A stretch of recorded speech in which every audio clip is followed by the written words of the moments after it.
Hello दोस्तों, आप सुन रहे हैं मुंशी प्रेमचंद द्वारा रचित उपन्यास गबन का भाग 11 अपने ही यूट्यूब चैनल किस्से कहानियों की ऑडियो लाइब्रेरी पर। तो चलिए सुनते हैं आज का भाग। 9 दिन गुजर गए। रमा रोज प्रातः दफ्तर जाता और चिराग जले लौटता। वह रोज यही आशा लेकर जाता कि आज कोई बड़ा शिकार फंस जाएगा, पर वह आशा न पूरी होती। इतना ही नहीं, पहले दिन की तरह फिर कभी भाग्य का सूरज न चमका। फिर भी उसके लिए कुछ कम श्रेय की बात नहीं थी कि 9 दिनों में ही उसने 100 रुपए जमा कर लिए थे। उसने 1 पैसे का पान भी न खाया था। जालपा ने कई बार कहा, चलो कहीं घूम आवे, तो उसे भी उसने बातों में ही टाला। बस कल का दिन और था। कल आकर रतन कंगन मांगेगी तो उसे वह क्या जवाब देगा। दफ्तर से आकर वह इसी सोच में बैठा हुआ था। क्या वह 1 महीना भर के लिए और ना मान जाएगी? इतने दिन वह और ना बोलती तो शायद वह उससे उऋण हो जाता। उसे विश्वास था कि मैं उससे चिकनी चुपड़ी बातें करके राजी कर लूंगा। अगर उसने जिद की तो उससे कह दूंगा सर्राफ रुपए नहीं लौटाता। सावन के दिन थे। अंधेरा हो चला था।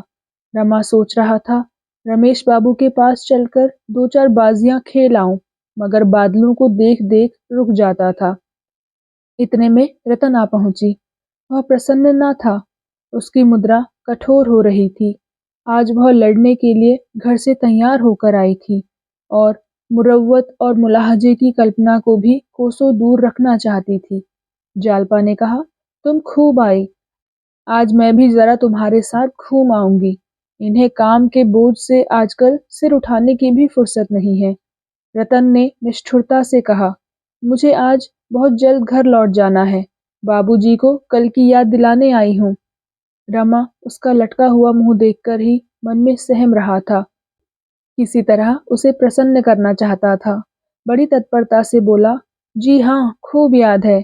अभी सर्राफ की दुकान से चला आ रहा हूँ। रोज सुबह शाम घंटे भर हाजिरी देता हूँ, मगर इन चीजों में समय बहुत लगता है। दाम तो कारीगरी के हैं, मालियत देखिए तो कुछ नहीं। 2 आदमी लगे हुए हैं, पर शायद अभी महीने से कम में चीज तैयार ना हो, पर होगी लाजवाब। जी खुश हो जाएगा। पर रतन जरा भी ना पिघली। तिनक कर बोली, अच्छा, अभी महीना भर और लगेगा? ऐसी कारीगरी है कि 3 महीने में पूरी ना हुई। आप उससे कह दीजिएगा मेरे रुपए वापस कर दे। आशा के कंगन देवियां पहनती होंगी, मेरे लिए जरूरत नहीं। रमा बोला, 1 महीना ना लगेगा, मैं जल्दी ही बनवा दूंगा। 1 महीना तो मैंने अंदाजन कह दिया था। अब थोड़ी ही कसर रह गई है। कई दिन तो नगीने तलाश करने में लग गए। रतन बोली, मुझे कंगन पहनना ही नहीं है भाई। आप मेरे रुपए लौटा दीजिए बस। सुनार मैंने भी बहुत देखे हैं। आपकी दया से इस वक्त भी 3 जोड़े कंगन मेरे पास होंगे, पर ऐसी धांधली कहीं नहीं देखी। धांधली के शब्द पर रमा तिलमिला उठा। बोला, धांधली नहीं, मेरी हिमाकत कहिए। मुझे क्या जरूरत थी कि अपनी जान संकट में डालता। मैंने तो पेशगी रुपए इसलिए दे दिए कि सुनार खुश होकर जल्दी से बना देगा। अब आप रुपए मांग रही हैं, सर्राफ रुपए नहीं लौटा सकता। रतन ने तीव्र नेत्रों से देखकर कहा, क्या? रुपए क्यों ना लौटाएगा? रमा बोला, इसलिए कि जो चीज आपके लिए बनाई है उसे कहाँ बेचता फिरेगा। संभव है साल 6 महीने में बिक सके। सबकी पसंद एक सी तो नहीं होती। रतन ने त्योरियां चढ़ाकर कहा, मैं कुछ नहीं जानती। उसने देर की है, उसका दंड भोगे। मुझे कल या तो कंगन ला दीजिए या रुपए। आपकी यदि सर्राफ से दोस्ती है, आप मुलाहिजे और मुरव्वत के सबब में कुछ ना कह सकते हो, तो मुझे उसकी दुकान दिखा दीजिएगा। नहीं आपको शर्म आती हो तो उसका नाम बता दीजिए, मैं पता लगा लूंगी। वाह, अच्छी दिल लगी। दुकान नीलाम करा लूंगी, जेल भिजवा दूंगी। इन बदमाशों से लड़ाई के बगैर काम नहीं चलता। रमा अप्रतिभ होकर जमीन की ओर ताकने लगा। वह कितनी मनहूस घड़ी थी जब उसने रतन से रुपए लिए, बैठे बिठाए विपत्ति मोल ली। जालपा ने कहा, सच तो है, इन्हें क्यों नहीं सर्राफ की दुकान पर ले जाते? चीज आंखों से देखकर इन्हें संतोष हो जाएगा। रतन बोली, मैं अब चीज लेना ही नहीं चाहती। रमा ने कांपते हुए कहा, अच्छी बात है, आपको रुपए कल मिल जाएंगे। रतन ने पूछा, कल किस वक्त? रमा बोला, दफ्तर से लौटते वक्त लेता आऊंगा। रतन बोली, पूरे रुपए लूंगी, ऐसा ना हो कि 100-200 रुपए देकर टाल दें। रमा बोला, कल आप अपने सब रुपए ले जाइएगा। यह कहता हुआ रमा मर्दाने कमरे में आया और रमेश बाबू के नाम एक रुक्का लिखकर गोपी से बोला, इसे रमेश बाबू के पास ले जाओ, जवाब लिखाते लाना। फिर उसने एक दूसरा रुक्का लिखकर विशंभर को दिया कि मणिक दास को दिखाकर जवाब लाए। विशंभर ने कहा, पानी आ रहा है। रमा बोला, तो क्या सारी दुनिया बह जाएगी? दौड़ते हुए जाओ। विशंभर ने पूछा, और वह जो घर पर ना मिले तो? रमा बोला, मिलेंगे, वह इस वक्त कहीं नहीं जाते। आज जीवन में पहला अवसर था कि रमा ने दोस्तों से रुपए उधार मांगे। आग्रह और विनय के जितने शब्द उसे याद आए, उनका उपयोग किया। उसके लिए यह बिल्कुल नया अनुभव था। जैसे पत्र आज उसने लिखे, वैसे ही पत्र उसके पास कितनी ही बार आ चुके थे। उन पत्रों को पढ़कर उसका हृदय कितना द्रवित हो जाता था, पर विवश होकर उसे बहाने करने पड़ते थे। क्या रमेश बाबू भी बहाना कर जाएंगे? उनकी आमदनी ज्यादा है, खर्च कम, चाहे तो रुपए का इंतजाम कर सकते हैं। क्या मेरे साथ इतना सलूक भी ना करेंगे? अब तक दोनों लड़के लौट कर नहीं आए। वह द्वार पर टहलने लगा। रतन की मोटर अभी तक खड़ी थी। इतने में रतन बाहर आई और उसे टहलते देखकर भी कुछ बोली नहीं। मोटर पर बैठी और चल दी। दोनों कहाँ रह गए अब तक? कहीं खेलने लगे होंगे। शैतान तो हैं ही, जो कहीं रमेश रुपए दे दे तो चांदी है। मैंने 200 नाहक मांगे, शायद इतने रुपए उनके पास ना हो। ससुराल वालों की नोच खसोट से कुछ रहने भी तो नहीं पाता। मणिक चाहे तो 1000-500 दे सकता है, लेकिन देखना चाहिए, आज परीक्षा हो जाएगी। आज अगर इन लोगों ने रुपए ना दिए तो फिर बात भी ना पूछूंगा। किसी का नौकर नहीं हूं कि जब वह शतरंज खेलने को बुलाएं तो दौड़ा चला जाऊं। रमा किसी की आहट पाता तो उसका दिल जोर से धड़कने लगता था। आखिर विशंभर लौटा। मणिक ने लिखा था, आजकल बहुत तंग हूं, मैं तो तुम्ही से मांगने वाला था। रमा ने पुर्जा फाड़कर फेंक दिया। मतलबी कहीं का। अगर सब इंस्पेक्टर ने मांगा होता तो पुर्जा देखते ही रुपए लेकर दौड़े जाते। खैर, देखा जाएगा। चुंगी के लिए माल तो आएगा ही, इसकी कसर तब निकल जाएगी। इतने में गोपी भी लौटा। रमेश ने लिखा था, मैंने अपने जीवन में 2-4 नियम बना लिए हैं और बड़ी कठोरता से उनका पालन करता हूँ। उनमें से एक नियम यह भी है कि मित्रों से लेन देन का व्यवहार ना करूंगा। अभी तुम्हें अनुभव नहीं हुआ है, लेकिन कुछ दिनों में हो जाएगा कि जहां मित्रों से लेन देन शुरू हुआ, वहां मन मुटाव होते देर नहीं लगती। तुम मेरे प्यारे दोस्त हो, मैं तुमसे दुश्मनी नहीं करना चाहता, इसलिए मुझे क्षमा करो। रमा ने इस पत्र को भी फाड़कर फेंक दिया और कुर्सी पर बैठकर दीपक की ओर टकटकी बांधकर देखने लगा। दीपक उसे दिखाई देता था, इसमें संदेह है। इतनी ही एकाग्रता से वह कदाचित आकाश की काली अभेद्य मेघराशि की ओर ताकता। मन की एक दशा वह भी होती है जब आंखें खुली होती हैं और कुछ नहीं सूझता, कान खुले रहते हैं और कुछ नहीं सुनाई देता। संध्या हो गई थी। म्यूनिसिपैलिटी के अहाते में सन्नाटा छा गया था। कर्मचारी एक-एक करके जा रहे थे। मेहतर कमरों में झाड़ू लगा रहा था। चपरासियों ने भी जूते पहनना शुरू कर दिया था। खोंचे वाले दिन भर की बिक्री के पैसे गिन रहे थे, पर रमानाथ अपनी कुर्सी पर बैठा रजिस्टर लिख रहा था। आज भी वह प्रातःकाल आया था, पर आज भी कोई बड़ा शिकार न फंसा। वही 10 रुपए मिलकर रह गए। अब अपनी आबरू बचाने का उसके पास और क्या उपाय था? रमा ने रतन को झांसा देने की ठान ली। वह खूब जानता था कि रतन की यह अधीरता केवल इसलिए है कि शायद उसके रुपए मैंने खर्च कर दिए। अगर उसे मालूम हो जाए कि उसके रुपए तत्काल मिल सकते हैं तो वह शांत हो जाएगी। रमा उसे रुपए से भरी हुई थैली दिखाकर उसका संदेह मिटा देना चाहता था। वह खजांची साहब के चले जाने की राह देख रहा था। उसने आज जानबूझकर देर की थी। आज की आमदनी के 800 रुपए उनके पास थे। इसे वह अपने घर ले जाना चाहता था। खजांची ठीक 4 बजे उठा। उसे क्या गरज थी कि रमा से आज की आमदनी मांगता। रुपए गिनने से ही छुट्टी मिली। दिन भर वही खाते लिखते लिखते और रुपए गिनते गिनते बेचारे की कमर दुख रही थी। रमा को जब मालूम हो गया कि खजांची साहब दूर निकल गए होंगे तो उसने रजिस्टर बंद किया और चपरासी से बोला, थैली उठाओ, चलकर जमा कर आएं। चपरासी ने कहा, खजांची बाबू तो चले गए। रमा ने आंखें फाड़ कर कहा, खजांची बाबू चले गए?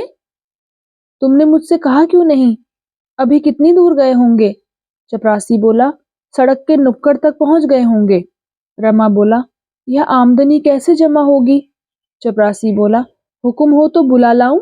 रमा बोला, अजी जाओ भी, अब तक तो कहा नहीं, अब उन्हें आधे रास्ते से बुलाने जाओगे? हो तुम भी निरे बछिया के ताऊ। आज ज्यादा छान गए थे क्या? खैर, रुपए इसी दराज में रखे रहेंगे, तुम्हारी जिम्मेदारी रहेगी। चपरासी बोला, नहीं बाबू साहब, मैं यहाँ रुपए नहीं रखने दूंगा। सब घड़ी बराबर नहीं जाती। कहीं रुपए उठ जाएं तो मैं बेगुनाह मारा जाऊं।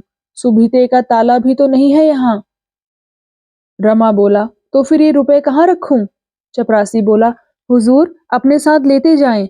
रमा तो यह चाहता ही था। एक इक्का मंगवाया, उस पर रुपए की थैली रखी और घर चला। सोचता जाता था कि अगर रतन भपकी में आ गई तो क्या पूछना। कह दूंगा 2 ही 4 दिन की कसर है, रुपए सामने देखकर उसे तसल्ली हो जाएगी। जालपा ने थैली देखकर पूछा, क्या कंगन ना मिला? रमा बोला, अभी तैयार नहीं था, मैंने समझा रुपए लेता चलूं जिससे उन्हें तस्कीन हो जाए। जालपा ने पूछा, क्या कहा सर्राफ ने? रमा बोला, कहा क्या, आजकल करता है, अभी रतन देवी आई नहीं? जालपा बोली, आती ही होंगी, उसे चैन कहाँ। जब चिराग जले तक रतन न आई तो रमा ने समझा अब ना आएंगी। रुपए अलमारी में रख दिए और घूमने चल दिया। अभी उसे गए 10 मिनट भी न हुए होंगे कि रतन आ पहुंची और आते ही आते बोली, कंगन तो आ गए होंगे? जालपा बोली, हाँ आ गए हैं, पहन लो। बेचारे कई दफा सर्राफ के पास गए, अभागा देता ही नहीं, हीले हवाले करता है। रतन बोली, कैसा सर्राफ है कि इतने दिन से हीले हवाले कर रहा है? मैं जानती कि रुपए झमेले में पड़ जाएंगे तो देती ही क्यों, ना रुपए मिलते हैं ना कंगन मिलता है। रतन ने यह बात कुछ ऐसे अविश्वास के भाव से कही कि जालपा जल उठी। गर्व से बोली, आपके रुपए रखे हुए हैं, जब चाहिए ले जाइएगा, अपने बस की बात तो है नहीं, आखिर जब सर्राफ देगा तभी तो लाएंगे। रतन बोली, कुछ वादा करता है कब तक देगा? जालपा बोली, उसके वादों का क्या ठीक, सैकड़ों वादे तो कर चुका है। रतन बोली, तो इसके माने यह है कि अब वह चीज ना बनाएगा? जालपा बोली, जो चाहे समझ लो। रतन बोली, तो मेरे रुपए ही दे दो, बाज आई ऐसे कंगन से। जालपा झमक कर उठी, अलमारी से थैली निकाली और रतन के सामने पटक कर बोली, ये आपके रुपए रखे हैं, ले जाइए। वास्तव में रतन की अधीरता का कारण वही था जो रमा ने समझा था। उसे भ्रम हो रहा था कि इन लोगों ने मेरे रुपए खर्च कर डाले, इसलिए वह बार बार कंगन का तकाजा कर रही थी। रुपए देखकर उसका भ्रम शांत हो गया। कुछ लज्जित होकर बोली, अगर 2-4 दिन में देने का वादा करता हो तो रुपए रहने दो। जालपा बोली, मुझे तो आशा नहीं है कि इतनी जल्दी दे दे। जब चीज तैयार हो जाएगी तो रुपए मांग लिए जाएंगे। रतन बोली, क्या जाने उस वक्त मेरे पास रुपए रहे या ना रहे। रुपए आते तो दिखाई देते हैं, जाते नहीं दिखाई देते। न जाने किस तरह उड़ जाते हैं। अपने ही पास रख लो तो क्या बुरा। जालपा बोली, तो यहाँ भी तो वही हाल है, फिर पराई रकम घर में रखना जोखिम की बात भी तो है।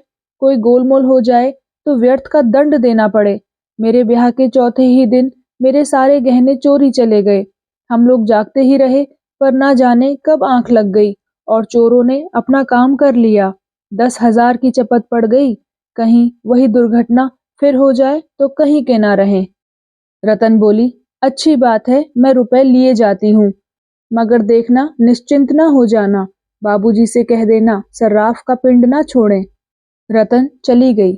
जालपा खुश थी कि सिर से बोझ टला। बहुधा हमारे जीवन पर उन्हीं के हाथों कठोरतम आघात होता है जो हमारे सच्चे हितैषी होते हैं। रमा कोई 9 बजे घूमकर लौटा। जालपा रसोई बना रही थी। उसे देखते ही बोली, रतन आई थी, मैंने उसके सब रुपए दे दिए। रमा के पैरों के नीचे से मिट्टी खिसक गई। आंखें फैलकर माथे पर जा पहुंची। घबराकर बोला, क्या कहा? रतन को रुपए दे दिए? तुमसे किसने कहा था कि उसे रुपए दे देना?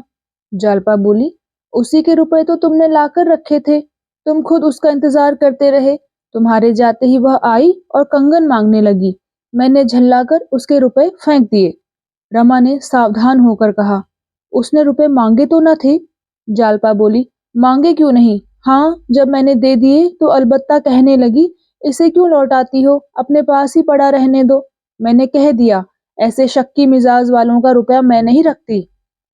रमा बोला, ईश्वर के लिए तुम मुझसे बिना पूछे ऐसे काम मत किया करो। जालपा बोली, तो अभी क्या हुआ? उसके पास जाकर रुपए मांग लाओ। मगर अभी से रुपए घर में लाकर अपने जी का जंजाल क्यों मोल लोगे? रमा इतना निस्तेज हो गया कि जालपा पर बिगड़ने की भी शक्ति उसमें ना रही। रुआंसा होकर नीचे चला गया और स्थिति पर विचार करने लगा। जालपा पर बिगड़ना अन्याय था। जब रमा ने साफ कह दिया कि ये रुपए रतन के हैं और इसका संकेत तक न किया कि मुझसे पूछे बगैर रतन को रुपए मत देना, तो जालपा का कोई अपराध नहीं। उसने सोचा, इस झल्लाने और बिगड़ने से समस्या हल ना होगी। शांत चित्त होकर विचार करने की आवश्यकता है। रतन से रुपए वापस लेना अनिवार्य था। जिस समय वह यहाँ आई है, अगर मैं खुद मौजूद होता तो कितनी खूबसूरती से सारी मुश्किल आसान हो जाती।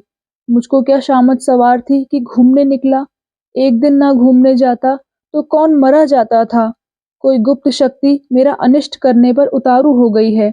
10 मिनट की अनुपस्थिति ने सारा खेल बिगाड़ दिया। वह कह रही थी कि रुपए रख लीजिए। जालपा ने जरा समझ से काम लिया होता तो यह नौबत काहे को आती। लेकिन फिर मैं बीती हुई बातें सोचने लगा। समस्या है रतन से रुपए वापस कैसे लिए जाएं। क्यों ना चलकर कहूं, रुपए लौटाने से आप नाराज हो गई हैं। असल में मैं आपके लिए रुपए ना लाया था। सर्राफ से इसलिए मांग लाया था जिससे वह चीज बनाकर दे दे। संभव है वह खुद ही लज्जित होकर क्षमा मांगे और रुपए दे दे। बस इस वक्त वहां जाना चाहिए। यह निश्चय करके उसने घड़ी पर नजर डाली। 9:30 बजे थे। अंधकार छाया हुआ था। ऐसे समय में रतन घर से बाहर नहीं जा सकती। रमा ने साइकिल उठाई और रतन से मिलने चला। रतन के बंगले पर आज बड़ी बहार थी। यहाँ नित्य ही कोई ना कोई उत्सव, दावत, पार्टी होती रहती थी।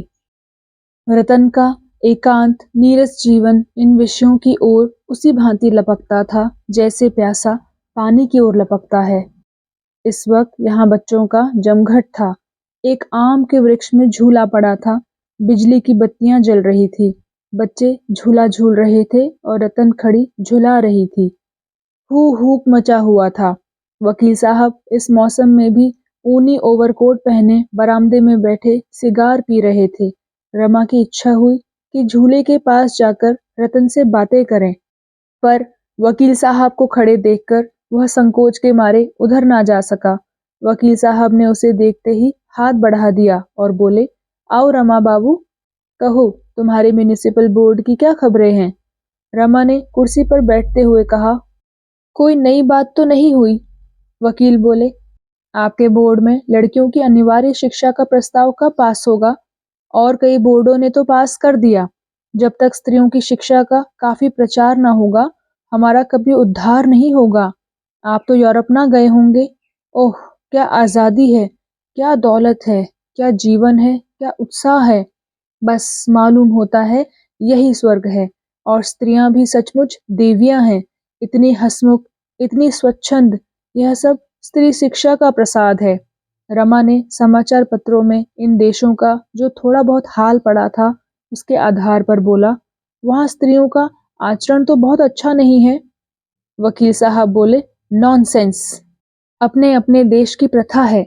आप एक युवती को किसी युवक के साथ एकांत में विचरते देखकर दांतों तले उंगली दबाते हैं। आपका अंतःकरण इतना मलिन हो गया है कि स्त्री पुरुष को एक जगह देखकर आप संदेह किए बिना नहीं रह सकते। पर जहाँ लड़के और लड़कियां एक साथ शिक्षा पाते हैं, वहाँ यह जाति भेद बहुत महत्व की वस्तु नहीं रह जाती। आपस में स्नेह और सहानुभूति की इतनी बातें पैदा हो जाती हैं कि कामुकता का अंश बहुत थोड़ा रह जाता है। यह समझ लीजिए कि जिस देश में स्त्रियों की जितनी अधिक स्वाधीनता है, वह देश उतना ही सभ्य है।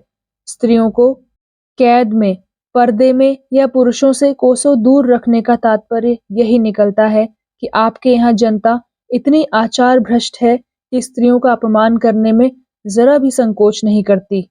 युवकों के लिए राजनीति, धर्म, ललित कला, साहित्य, दर्शन, इतिहास, विज्ञान और हजारों ही ऐसे विषय हैं जिनके आधार पर वे युवतियों से गहरी दोस्ती पैदा कर सकते हैं। कामलिप्सा उन देशों के लिए आकर्षण का प्रधान विषय है जहां लोगों की मनोवृत्तियां संकुचित रहती हैं। मैं साल भर यूरोप और अमेरिका में रह चुका हूँ। कितनी ही सुंदरियों के साथ मेरी दोस्ती थी, उनके साथ खेला हूँ, नाचा भी हूँ, पर कभी मुंह से ऐसा शब्द ना निकलता था जिसे सुनकर किसी युवती को लज्जा से सिर झुकाना पड़े। और फिर अच्छे और बुरे कहाँ नहीं है। रमा को इस समय इन बातों में कोई आनंद ना आया। वह तो इस समय दूसरी ही चिंता में मग्न था। वकील साहब ने फिर कहा, जब तक हम स्त्री पुरुषों को अबाध रूप से अपना अपना मानसिक विकास न पैदा करने देंगे, हम अवनति की ओर खिसकते चले जाएंगे। बंधनों से समाज का पैर न बांधिए, उसके गले में कैदी की जंजीर न डालिए। विधवा विवाह का प्रचार कीजिए, खूब जोरों से कीजिए, लेकिन यह बात मेरी समझ में नहीं आती कि जब कोई अधेड़ आदमी किसी युवती से ब्याह कर लेता है तो क्यों अखबारों में इतना कोहराम मच जाता है। यूरोप में 80 बरस के बूढ़े युवतियों से ब्याह करते हैं। 70 वर्ष की वृद्धाएं युवकों से विवाह करती हैं। कोई कुछ नहीं कहता, किसी को कानो कान खबर भी नहीं होती। हम बूढ़ों को मरने के पहले ही मार डालना चाहते हैं। हालांकि मनुष्य को कभी किसी सहगामिनी की जरूरत होती है तो वह बुढ़ापे में, जब उसे हरदम किसी अवलंब की इच्छा होती है, जब वह परमुखापेक्षी हो जाता है। रमा का ध्यान झूले की ओर था। किसी तरह रतन से दो दो बातें करने का अवसर मिले। इस समय उसकी सबसे बड़ी यही कामना थी। उसका वहां जाना शिष्टाचार के विरुद्ध था। आखिर उसने एक क्षण के बाद झूले की ओर देखकर कहा, ये इतने लड़के किधर से आ गए। वकील साहब बोले, रतनबाई को बाल समाज से बड़ा स्नेह है, न जाने कहाँ से इतने लड़के जमा हो जाते हैं। अगर आपको बच्चों से प्यार हो तो जाइए। रमा तो यह चाहता ही था। चट झूले के पास जा पहुंचा। रतन उसे देखकर मुस्कुराई और बोली, इन शैतानों ने मेरी नाक में दम कर रखा है। झूले से इन सबों का पेट ही नहीं भरता। आइए जरा आप भी बेगार कीजिए, मैं तो थक गई। यह कहकर वह पक्के चबूतरे पर बैठ गई। रमा झोंके देने लगा। बच्चों ने नया आदमी देखा तो सब के सब अपनी बारी के लिए उतावले होने लगे।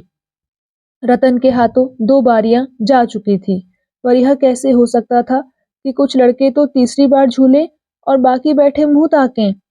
2 उतरते तो 4 झूलों पर बैठ जाते। रमा को बच्चों से नाम मात्र को भी प्रेम न था, पर इस वक्त फंस गया था, क्या करता। आखिर आध घंटे की बेगार के बाद उसका जी ऊब गया। समय बीतता जा रहा था। मतलब की बात कैसे छेड़े। रतन तो झूले में इतनी मग्न थी मानो उसे रुपयों की सुध ही नहीं है। सहसा रतन ने झूले के पास जाकर कहा, बाबूजी मैं बैठती हूँ, मुझे झुलाइए, मगर नीचे से नहीं, झूले पर खड़े होकर पेंग मारिए। रमा बचपन से ही झूले पर बैठते डरता था। एक बार मित्रों ने जबरदस्ती झूले पर बैठा दिया तो उसे चक्कर आने लगा, पर इस अनुरोध ने उसे झूले पर आने के लिए मजबूर कर दिया। अपनी अयोग्यता कैसे प्रकट करे। रतन 2 बच्चों को लेकर बैठ गई और गीत गाने लगी। रमा झूले पर खड़ा होकर पेंग मारने लगा, लेकिन उसके पांव कांप रहे थे और दिल बैठा जाता था। जब झूला ऊपर से गिरता था तो उसे ऐसा जान पड़ता था मानो कोई तरल वस्तु उसके वक्ष में चुभती चली जा रही है। एक क्षण के बाद रतन ने कहा, जरा और बढ़ाइए साहब, आपसे तो झूला बढ़ता ही नहीं। रमा ने लज्जित होकर और जोर लगाया, पर झूला ना बढ़ा। रमा के सिर में चक्कर आने लगे। रतन बोली, आपको पेंग मारना नहीं आता, कभी झूला नहीं झूले। रमा ने झिझकते हुए कहा, हाँ इधर तो वर्षों से नहीं बैठा। रतन बोली, तो आप इन बच्चों को संभाल कर बैठिए, मैं आपको झुलाऊंगी। अगर उस डाल से ना छूले तो कहिएगा। रमा के प्राण सूख गए। बोला, आज तो बहुत देर हो गई है, फिर कभी आऊंगा। रतन बोली, अजी अभी क्या देर हो गई है? 10 भी नहीं बजे। घबराइए नहीं, अभी बहुत रात पड़ी है, खूब झूल कर जाइएगा। कल जालपा को लाइएगा, हम दोनों झूलेंगे। रमा झूले पर से उतर आया तो उसका चेहरा सहमा हुआ था। मालूम होता था अब गिरा। वह लड़खड़ाता हुआ साइकिल की ओर चला और उस पर बैठकर तुरंत घर भागा। कुछ दूर तक उसे कुछ होश न रहा। पांव आप ही आप पैडल घुमाते जाते थे।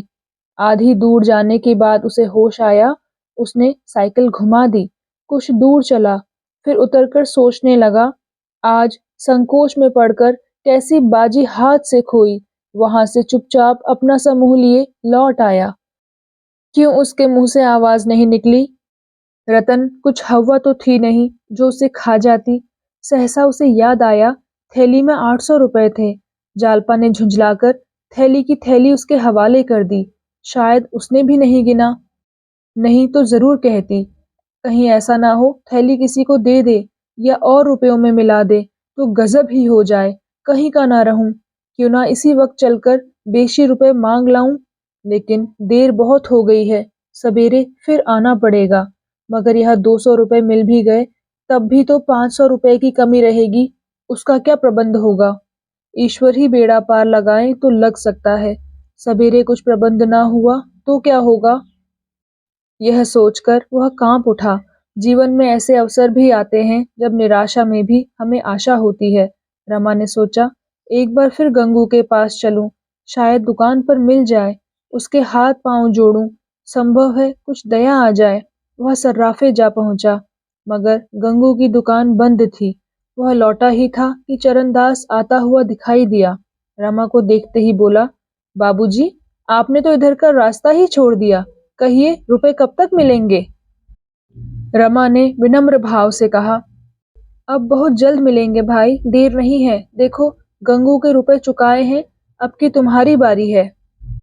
चरणदास बोला, वह सब किस्सा मालूम है। गंगू ने होशियारी से अपने रुपए ना ले लिए होते तो हमारी तरह टापा करते। साल भर हो रहा है, रुपए सैकड़े का सूद भी रखिए तो 84 रुपए होते हैं। कल आकर हिसाब कर जाइए। सब नहीं तो आधा तिहाई कुछ तो दीजिए। लेते देते रहने से मालिक को ढांढस रहता है। कान में तेल डालकर बैठे रहने से तो उसे शंका होने लगती है कि इनकी नीयत खराब है। तो कल कब आइएगा? रमा बोला, भाई कल मैं रुपए लेकर तो ना आ सकूंगा। यों जब कहो तब चला आऊं। क्यों, इस वक्त अपने सेठ जी से 400-500 रुपए का बंदोबस्त ना करा दोगे? तुम्हारी मुट्ठी भी गर्म कर दूंगा। चरणदास बोला, कहाँ की बात लिए फिरते हो बाबूजी? सेठ जी एक कौड़ी तो देंगे नहीं। उन्होंने यही बहुत सलूक किया कि नालिश नहीं कर दी। आपके पीछे मुझे बातें सुनने पड़ती हैं। क्या बड़े मुंशी जी से कहना पड़ेगा? रमा ने झल्लाकर कहा, तुम्हारा देनदार मैं हूँ, बड़े मुंशी जी नहीं है। मैं मर नहीं गया हूँ, घर छोड़कर भागा नहीं जाता हूँ। इतने अधीर क्यों हुए जाते हो? चरणदास बोला, साल भर हुआ, एक कौड़ी नहीं मिली। अधीर ना हूं तो क्या हूं? कल कम से कम 200 की फिक्र कर रखिएगा। रमा बोला, मैंने कह दिया मेरे पास अभी रुपए नहीं हैं। चरणदास बोला, रोज गठरी काट काट कर रखते हो, उस पर कहते हो रुपए नहीं हैं। कल रुपए जुटा रखना, कल आदमी जाएगा जरूर। रमा ने उसका कोई जवाब ना दिया, आगे बढ़ा। इधर आया था कि कुछ काम निकलेगा, उल्टे तकाजा सहना पड़ा। कहीं दुष्ट सचमुच बाबूजी के पास तकाजा ना भेज दे। आग ही हो जाएंगे। जालपा भी समझेगी कैसा लबाड़िया आदमी है। इस समय रमा की आंखों से आंसू तो ना निकलते थे, पर उसका एक एक रोवां रो रहा था। जालपा से अपनी असली हालत छिपाकर उसने कितनी भारी भूल की। वह समझदार औरत है। अगर उसे मालूम हो जाता कि मेरे घर में भूंजी भांग भी नहीं है तो वह मुझे कभी उधार गहने ना लेने देती। उसने तो कभी अपने मुंह से कुछ नहीं कहा। मैं ही अपनी शान जमाने के लिए मरा जा रहा था। इतना बड़ा बोझ सिर पर लेकर भी मैंने क्यों किफायत से काम नहीं लिया? मुझे एक एक पैसा दांतों से पकड़ना चाहिए था। साल भर में मेरी आमदनी सब मिलाकर 1000 से कम ना हुई होगी। अगर किफायत से चलता तो इन दोनों महाजनों के आधे आधे रुपए जरूर अदा हो जाते। मगर यहाँ तो सिर पर शामत सवार थी। इसकी क्या जरूरत थी कि जालपा मोहल्ले भर की औरतों को जमा करके रोज सैर करने जाती। सैकड़ों रुपए तो तांगे वाला ले गया होगा, मगर यहाँ तो उस पर रोब जमाने की पड़ी हुई थी। सारा बाजार जान जाए कि लाला निरे लफंगे हैं, और अपनी स्त्री ना जानने पाए। वाहरी बुद्धि। दरवाजे के लिए पर्दों की क्या जरूरत थी? 2 लैंप क्यों लाया? नई निवाड़ लेकर चारपाइयां क्यों बनवाई? उसने रास्ते ही में उन सारे खर्चों का हिसाब तैयार कर लिया जिन्हें उसकी हैसियत के आदमी को टालना चाहिए था। आदमी जब तक स्वस्थ रहता है, उसे इसकी चिंता नहीं रहती कि वह क्या खाता है, कितना खाता है, कब खाता है। लेकिन जब कोई विकार उत्पन्न हो जाता है तो उसे याद आती है कि कल मैंने पकौड़ियाँ खाई थी। विजय बहिर्मुखी होती है, पराजय अंतर्मुखी। जालपा ने पूछा, कहाँ चले गए थे? बड़ी देर लगा दी। रमा बोला, तुम्हारे कारण रतन के बंगले पर जाना पड़ा। तुमने सब रुपए उठाकर दे दिए, उसमें 200 रुपए मेरे भी थे। जालपा बोली, तो मुझे क्या मालूम था? तुमने कहा भी तो न था। मगर उनके पास से रुपए कहीं जा नहीं सकते, वह आप ही भेज देंगी। रमा बोला, माना, पर सरकारी रकम तो कल दाखिल करनी पड़ेगी। जालपा बोली, कल मुझसे 200 रुपए ले लेना, मेरे पास हैं। रमा को विश्वास न आया, बोला, कहीं हो ना तुम्हारे पास, इतने रुपए कहाँ से आए? जालपा बोली, तुम्हें इससे क्या मतलब? मैं तो 200 रुपए देने को कहती हूँ। रमा का चेहरा खिल उठा, कुछ कुछ आशा बंधी। 200 रुपए यह दे दे, 200 रुपए रतन से ले लूं, 100 रुपए मेरे पास हैं ही, तो कुल 300 की कमी रह जाएगी। मगर यह 300 रुपए कहाँ से आएंगे? ऐसा कोई नजर न आता था जिससे इतने रुपए मिलने की आशा की जा सके। हाँ, अगर रतन सब रुपए दे दे तो बिगड़ी बात बन जाए। आशा का यही एक आधार रह गया था। जब वह खाना खाकर लेटा तो जालपा ने कहा, आज किस सोच में पड़े हो? रमा बोला, सोच किस बात की? क्या मैं उदास हूँ? जालपा बोली, हाँ, किसी चिंता में पड़े हुए हो, मगर मुझसे बताते नहीं हो। रमा बोला, ऐसी कोई बात होती तो तुमसे छिपाता क्या? जालपा बोली, वाह, तुम अपने दिल की बात मुझसे क्यों कहोगे? ऋषियों की आज्ञा नहीं है ना? रमा बोला, मैं उन ऋषियों के भक्तों में नहीं हूँ। जालपा बोली, यह तो तब मालूम होता जब मैं तुम्हारे हृदय में बैठकर देखती। रमा बोला, वहां तुम अपनी ही प्रतिमा देखती। रात को जालपा ने एक भयंकर स्वप्न देखा। वह चिल्ला पड़ी। रमा ने चौंक कर पूछा, क्या है जालपा, क्या स्वप्न देख रही हो? जालपा ने इधर उधर घबराई हुई आंखों से देखकर कहा, बड़े संकट में जान पड़ी थी, न जाने कैसा सपना देख रही थी। रमा ने पूछा, क्या देखा? जालपा बोली, क्या बताऊं, कुछ कहा नहीं जाता। देखती थी कि तुम्हें कई सिपाही पकड़े लिए जा रहे हैं। कितना भयंकर रूप था उनका। रमा का खून सूख गया। 2-4 दिन पहले इस स्वप्न को उसने हंसी में उड़ा दिया होता। इस समय वह अपने को सशंकित होने से न रोक सका, पर बाहर से हंसकर बोला, तुमने सिपाहियों से पूछा नहीं इन्हें क्यों पकड़े लिए जाते हो? जालपा बोली, तुम्हें हंसी सूझ रही है और मेरा हृदय कांप रहा है। थोड़ी देर बाद रमा ने नींद में बकना शुरू किया, अम्मा, कहे देता हूँ, फिर मेरा मुंह ना देखोगी, मैं डूब मरूंगा। जालपा को अभी तक नींद न आई थी। भयभीत होकर उसने रमा को जोर से हिलाया और बोली, मुझे तो हंसते थे और खुद बकने लगे। सुनकर रोए खड़े हो गए। स्वप्न देखते थे क्या? रमा ने लज्जित होकर कहा, हाँ जी, न जाने क्या देख रहा था, ये कुछ याद नहीं। जालपा ने पूछा, अम्मा जी को क्यों धमका रहे थे? सच बताओ, क्या देखते थे? रमा ने सिर खुजलाते हुए कहा, कुछ याद नहीं आता, यूं ही बकने लगा हूँगा।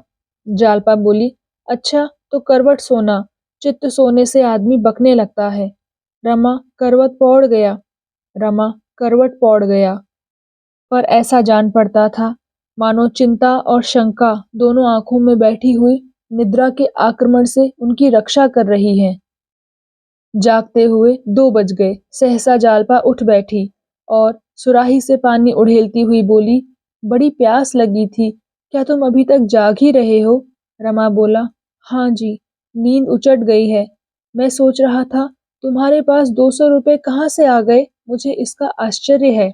जालपा बोली, ये रुपए मैं मायके से लाई थी, कुछ विदाई में मिले थे, कुछ पहले से रखे थे। रमा बोला, तब तो तुम रुपए जमा करने में बड़ी कुशल हो, यहाँ क्यों नहीं कुछ जमा किया? जालपा ने मुस्कुराकर कहा, तुम्हें पाकर अब रुपए की परवाह नहीं रही। रमा बोला, अपने भाग्य को कोसती होगी। जालपा बोली, भाग्य को क्यों कोसूं? भाग्य को वो औरतें रोएं जिनका पति निखट्टू है, शराबी हो, दुराचारी हो, रोगी हो, तानों से स्त्री को छेदता रहे, बात बात पर बिगड़े। पुरुष मन का हो तो स्त्री उसके साथ उपवास करके भी प्रसन्न रहेगी। रमा ने विनोद भाव से कहा, तो मैं तुम्हारे मन का हूँ? जालपा ने प्रेम पूर्ण गर्व से कहा, मेरी जो आशा थी उससे तुम कहीं बढ़कर निकले। मेरी 3 सहेलियां हैं, एक का भी पति ऐसा नहीं है। एक एमए है पर सदा रोगी, दूसरा विद्वान भी है और धनी भी पर वैश्यागामी, तीसरा घर घुस्सू है और बिल्कुल निखट्टू। रमा का हृदय गदगद हो उठा। ऐसी प्रेम की मूर्ति और दया की देवी के साथ उसने कितना बड़ा विश्वासघात किया। इतना दुराव रखने पर भी जब इसे मुझसे इतना प्रेम है, तो मैं अगर उससे निष्कपट होकर रहता तो मेरा जीवन कितना आनंदमय होता।